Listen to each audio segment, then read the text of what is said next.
Hello everybody, this is Tanya Weekly with Peddler's Den. Today we're going to be doing a class on making pleated cards, and that's going to be followed by a demonstration on our pop-up card and our sidestep card. Now, I always get a little bit nervous. I think I'm set up properly, but I sure would like somebody to tell me whether or not you're able to see me and whether or not you're able to hear me. So if any of you are out there, please give me a little shout out. Let me know that you're there, and let me know whether or not you can hear me. If I turn on the volume on my computer, I hear an echo, so I have to have it muted. And I would really like to know whether or not anybody's out there watching and if you can hear me. This class has been crazy popular this season. I've been teaching it at pretty much all the expos. We've done it in a number of different formats. This uses our iris ephemera and our iris paper. We have one here. I'm sorry. Okay. This is an example of our calla lily paper with some calla lily ephemera. But for the purposes of our class today, we're going to be dealing with our pansy ephemera.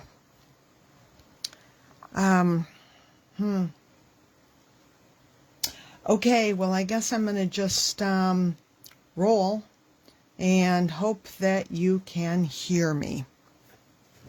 So, when you buy a pleated card kit, you get ephemera, and you get some of our custom papers that match that ephemera. Now, this is one of our pansy papers that matches some of our pansy ephemera. We have several others. This is what we call ghost pansy pattern, and this is what we call our tiny pansy pattern. Now, when you're doing pleated cards, when I was developing this class, I began by manufacturing the paper on 80-pound cover. And I don't believe that there is an adhesive on earth that will prevent those pleats from popping. You know, the pleats are relatively small, which means that even when you score them and you burnish them down and what have you, the paper is trying to pop up and flatten back open. So the 80-pound was an utter fail. So then I went to 65-pound, and it was better, of course. But no matter what adhesive you used, and I was using red line tape and Barely Art glue, which are both powerful, no matter what you did, if you let the card sit for about 2 days, those pleats would pop open. I was not happy with that. So I went back to the drawing board and I worked really hard. I tried many different papers. And we finally came to the conclusion that the ideal weight is 104 GSM. So when you purchase papers from us for the pleated cards, it will say 104 GSM. Now, this is a paper pack that we sell. It has 3 of the pansy prints on it. It's 104 GSM. And the back side has cutting and scoring guides on it. So this is specifically for A2 cards. We also have a new pack that has only the ghost pansy, which was not part of the original, and the tiny pansy in it. Again, it's 104 GSM. We have a pack that includes our calla lily and our irises. And then, in case you are interested in doing something like this, but you want to do it in a different size, we have a flower garden assortment. It has our 5 most popular papers in it. It's 104 GSM, but it is 8.5 by 11. So this would be something that you could purchase and you could use for making pleats on a bigger card size or for pages or whatever. So those are available on our website. To get started today, I would suggest that you take your least favorite paper out of your kit, because, you know, if you accidentally make a mistake or something, you don't want to mess up your favorite. So take out your least favorite one, and we're going to start on that. What we're going to do in this video is we're going to work through one card, and we are going to teach you the engineering of this. And then once we've taught you that, you can go back and you can replicate that, and you can make all of the other cards. Our World Card Making Day kit includes 4 cards, and the bigger kit that's on our website includes 6 cards. So those are both available for purchase. Now, I had referenced that the back side has helps, guides and helps.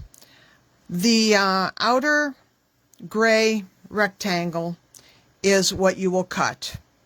But I also put a little hash mark here and a little hash mark here. And before I do anything, I like to put my ruler here, and I like to draw a line. I usually do a real light pencil line that I can erase later, but because I want it to show up on the video, I used a red pencil so that you could see it a little bit better. Draw that line before you do your final cutting.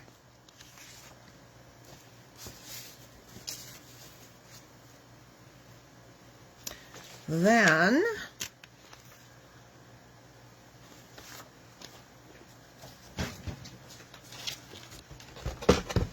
we're going to cut on the light gray lines. Let's see, that's at about 7 3/4. Oh, come on. All right, there we go.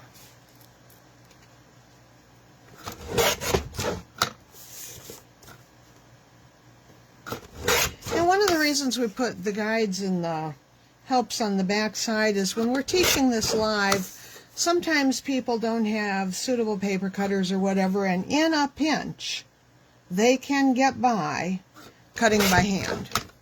Of course, it's not quite as accurate, but in a pinch, it can be a substitute.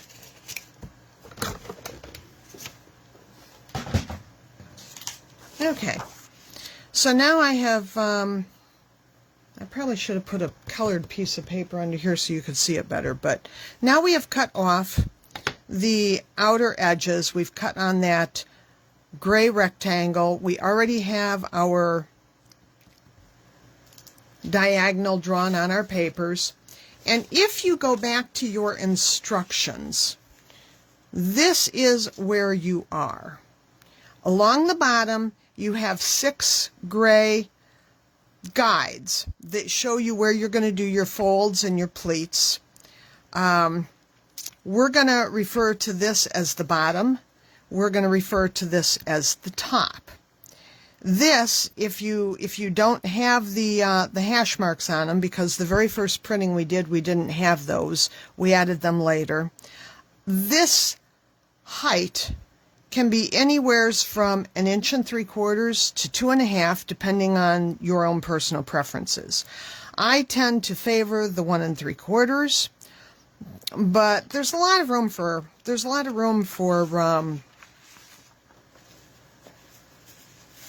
interpretation there. Now, I use a scoring board for the next step. I use it not because the paper is heavy, because the paper is not heavy. I use it so that all of my pleats are absolutely parallel and straight. Now my little scoring board has taken a walk, so we're going to have to use my 12 by 12, which is fine. And you can measure. The measurements are on your instructions, but I usually just line up the little help and we do a score. Now, if you press too hard, you will tear the paper. So beware, don't press too hard. Remember, this is only to make sure that all of your pleats are absolutely straight and absolutely parallel.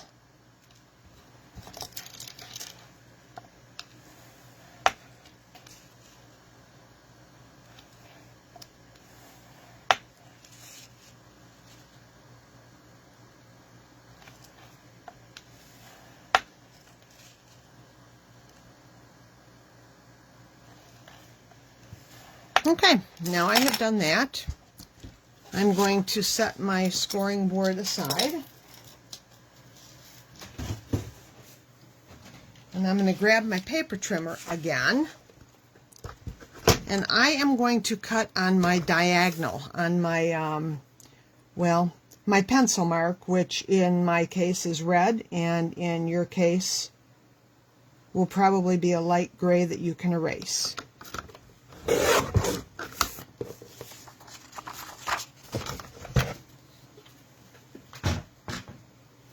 So now we have two pieces of paper. They all have scores on them.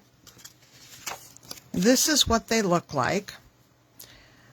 This used to be scrap until we realized that it can serve a beautiful function. Now we use this formerly considered scrap piece, and we use it to make an embellishment for the inside of the card. So we will go ahead and pleat that up and put it on the inside of our card with some ephemera, and it just pulls everything right through. So for right now, we're going to set this aside, and we are going to do the pleating for our card. Now, when you pleat it, make sure that you're folding right on your score lines, even though they should be relatively light.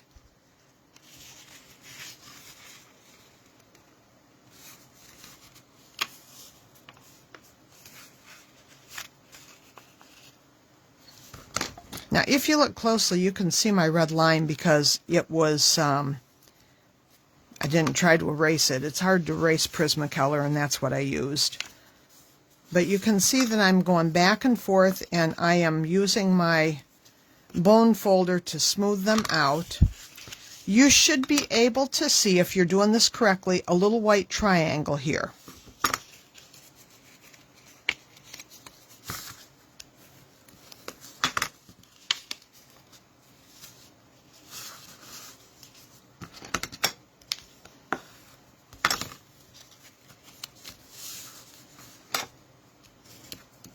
Okay, so here's my little white triangles. This, when you mount it on your card, can be mounted this way or it can be mounted this way. We've done it both ways. If you come back and you look at our examples here, here's with the pleats up, here's with the pleats down. Either way looks nice. Now I wonder if I have an eraser here. I would like to see if I can erase that red, because I would like it to look nice. Give me a moment.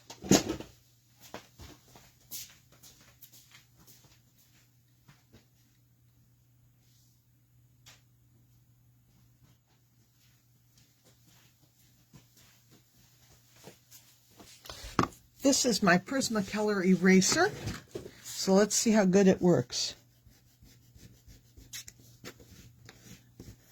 That's exactly what I don't want to do. I don't want to wrinkle. Ah!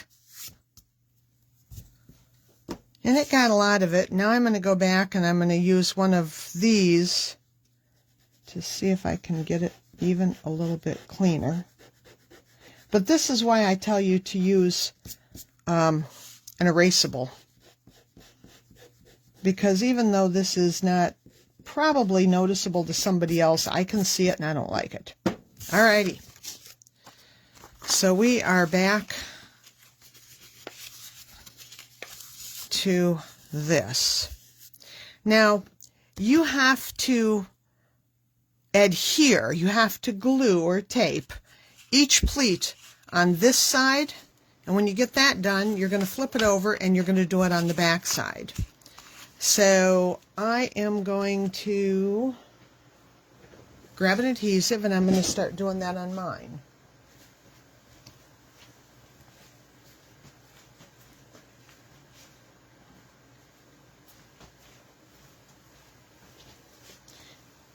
For this particular portion, I prefer to use a dry adhesive because you don't want that 104 GSM paper to warp.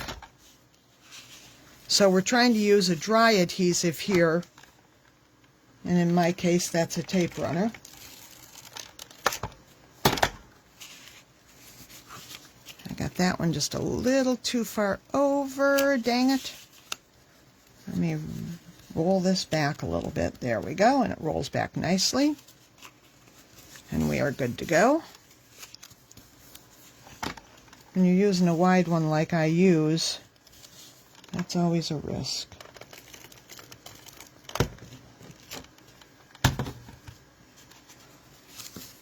Okay, now they're glued on this side, but you can see you need to glue them on the back side as well.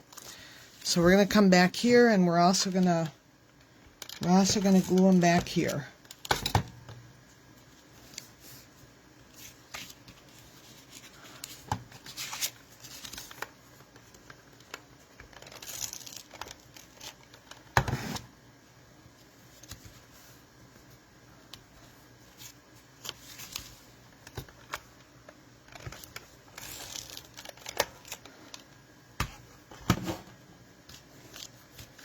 Alrighty, my pleats are glued front and back. Now each card will use a half of a doily. So you're going to take each of your doilies and you're going to cut them in half, and I use my paper trimmer for that.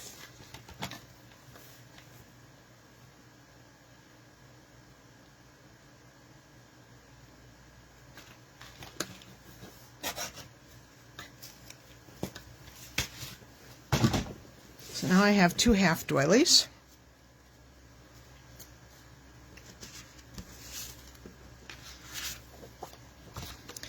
And I'm going to take a card base, let's see, and I'm going to fold that in half.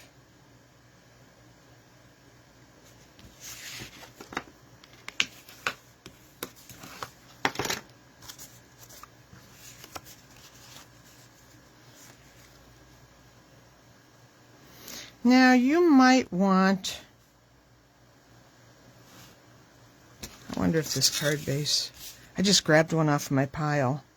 Ah, it's small, that's the problem. Alright, let me grab a card kit here. Let's see. Alright, I'm going to grab one of my brand new card kits. I'm going to grab the one that's the right size. The other one was a little small. It came out of my stack of scraps. I thought it was full size. Alright, now, there, that fits better. So, you know, you've got a uniform edge all the way around. If you want to see more, you can always trim more off. But the doily is going to adhere to the pleated piece, and you can figure out where you need to do that. About here is good on mine, so I'm going to hold that. And for this, I'm going to use just a little of my Barely Art glue.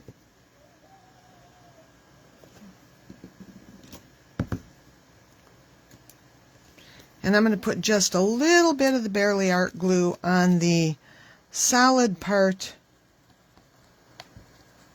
of the paper here. Okay. Now remember, you're working with relatively thin paper, so you don't want to use too much wet adhesive, but this is on the solid paper and it is where the pleats are overlapping, and so there isn't really any real risk of it warping. Okay, so there I have that properly positioned. Now I need to adhere this to the front of the card. And you can use a wet or dry adhesive. I'm going to try to use some of my dry.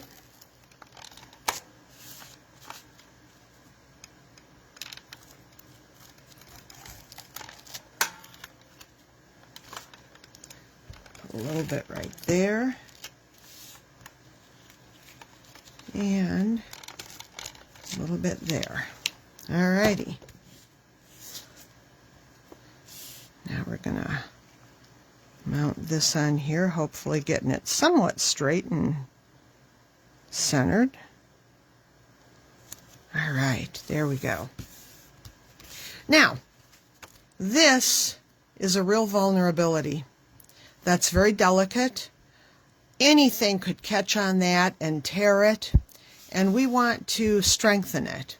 So what I do is I use a little of my Bearly Art glue. It dries clear, and I just go along the very edges here, and I put the smallest amount I can on here, just along that outer edge, and then I push it down. And that will dry clear, and that will shore up the durability of this. Now at this point, you can choose what ephemera you want to use on it. Your package of ephemera includes a lot of ephemera. You know, you could put a really big one on. If you wanted to make this horizontal, you could go like this. You could come back and you can put the same shape but a little smaller one on. I've got some other sizes of this too. They're in your packet. You know, you could go with a little quieter. You know, you can really choose whatever it is you want. Let's see, where's my...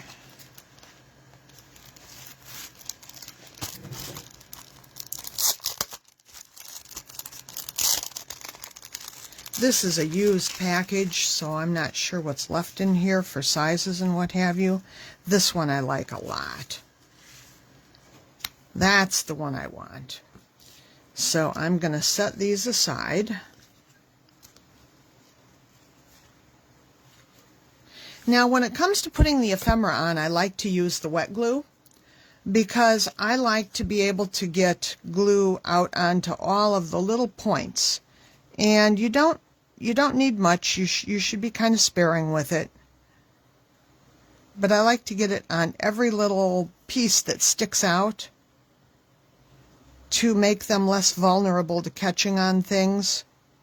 And again, with the Bearly Art glue, it's going to dry clear, so if any of it mushes out or anything, it'll dry clear. And I always put just a little bit of dots across the middle.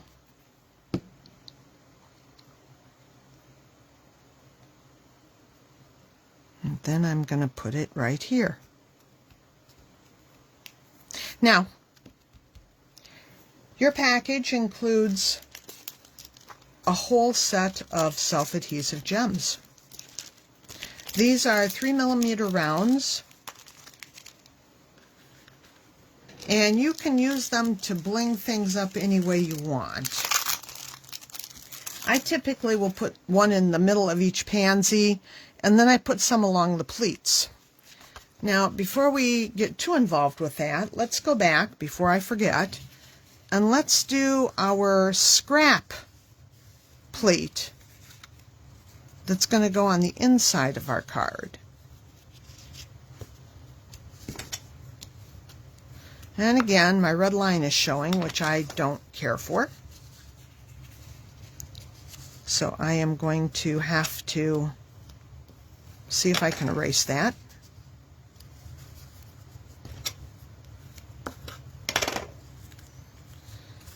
Now, let's see. Let me take the Prismacolor eraser.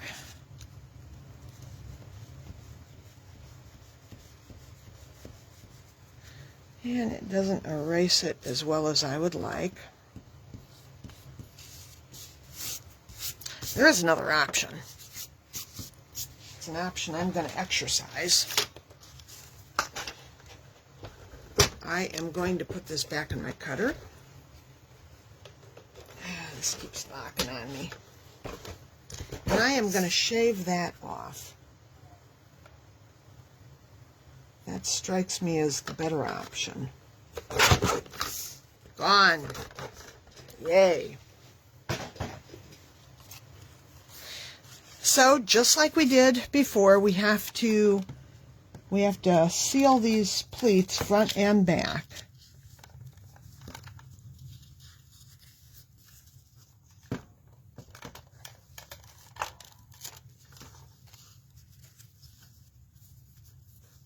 I need a little more on that one.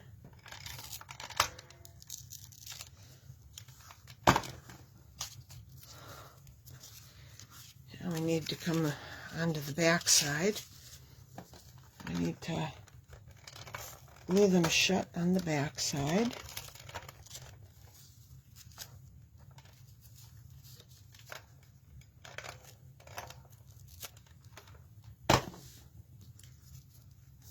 Now, if you don't want it as big as this, you can always trim it down. You can trim this edge, you can trim this edge. That is totally up to you.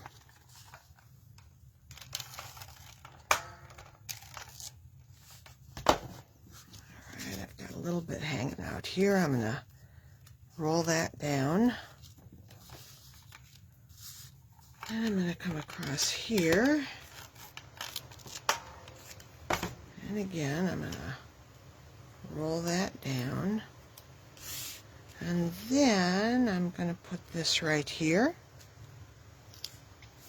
There we go.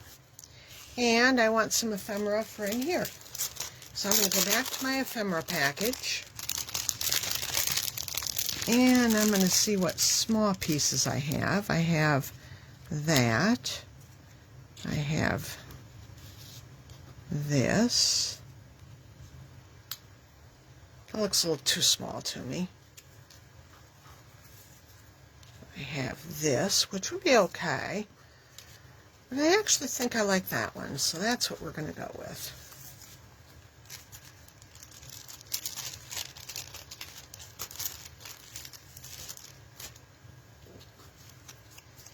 So we're going to come back.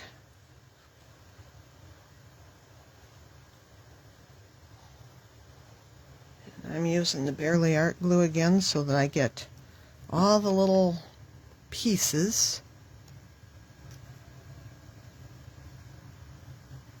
And then I'm going to adhere it right like that.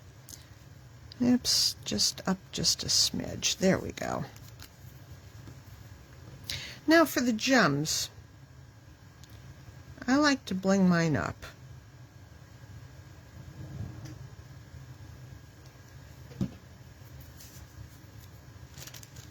So I have a sheet of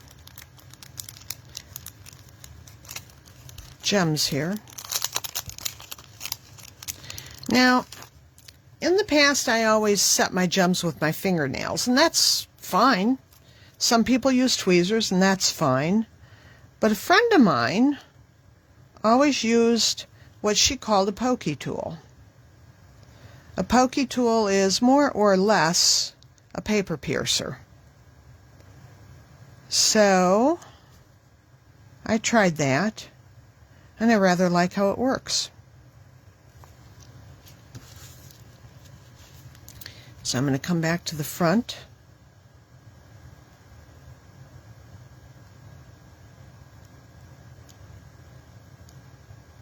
Pick that up, and I'm going to come back. I'm putting one sparkly gem in the middle of each pansy.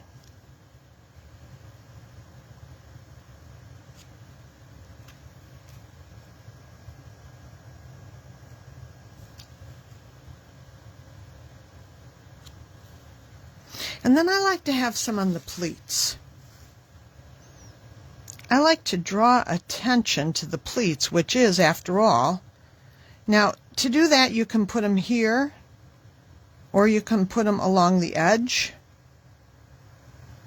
Again, that's a matter of personal preference.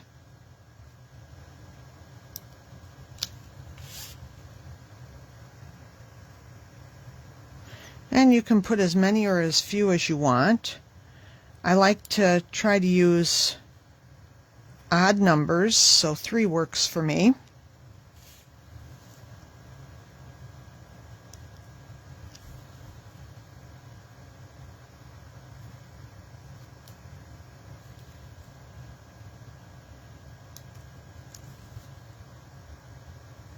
I'd love to hear how you like to set your self-adhesive gems.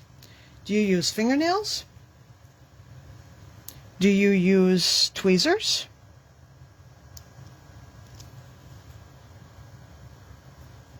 Or what do you use?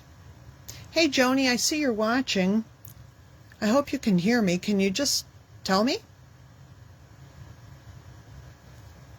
Interesting, I can see you on my phone when I look at it, but I don't see you on the computer. I wonder if I refresh this. Normally comments and watchers just pop up.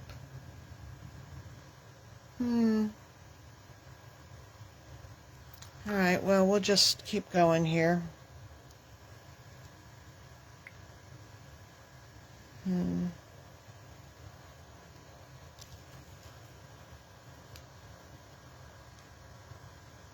I always get very nervous when I'm doing these because I don't know what it looks like on the other end.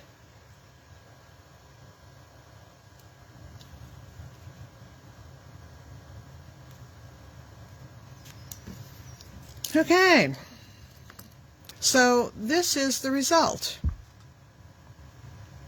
You got some bling, you've got some elegance with the doily, you flip it open, you've got matching on the inside. What do you think?